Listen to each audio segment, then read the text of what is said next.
नमस्कार. चित्रपटाचे नाव पाणी. कुठे पाहू शकता? Amazon prime India. भाषा मराठी. समीक्षा. चित्रपट तसा चांगला आहे, म्हणजे निर्देशन, संगीत, अभिनय या सगळ्या गोष्टी चांगल्या जमून आल्यात. पटकथा जी आहे ती अशी उत्तम म्हणता येणार नाही, पण बरी आहे. म्हणजे स्टेक्स एवढे हायर नाही आहेत, पण कसं आहे ना की पाणी नसणं हा त्यांच्या जीवनातला फार मोठा विलन म्हणता येईल. त्याच्यामुळं किशोर कदमांचा जो काही एक निगेटिव्ह रोल आहे तो इतका इम्पॅक्टफुल नसला तरी चालून जातं, कारण पाणी नसणं हाच त्यांच्या आयुष्यावरचा फार मोठा इम्पॅक्ट होता आणि तो पहिल्या काही सीन्समधून दिसून येतो. आदिनाथ कोठारेंनी निर्देशन आणि भूमिका त्यांची स्वतःची म्हणजे हनुमंत केंद्रेंची फारच चांगली केली. ही एक खरी स्टोरी आहे हे ऐकल्यानंतर तर अजून विचित्र वाटतं, कारण महाराष्ट्रातल्या काही भागांना पाण्याचा जराही प्रॉब्लेम नाही, शहरांना तर येतच नाही, विषयच नाही.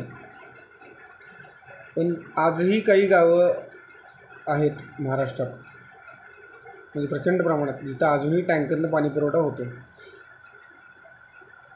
त्यामुळं चित्रपट पाहिल्यानंतर कुठेतरी एक आशावादी वाटतं, की आशा वाटते की यार असं काम जर सगळीकडे झालं तर बऱ्याचशा गावातले पाण्यातले प्रॉब्लेम सुटतील, ते पाणलोट प्रकल्पातून सुटतील असंही वाटतं. 2 गाणी मला फार जास्त आवडली, म्हणजे एकतर पाणी टायटल ट्रॅक जे आहे आणि दुसरं म्हणजे विदूषक नभा पाटी हे गाण्याचं नाव. ही 2 गाणी अतिशय सुरेख झालेत, म्हणजे ती स्टोरीला अगदी चांगल्या प्रकारे साथ देतात. फारच सुंदर गाणी आहेत ती.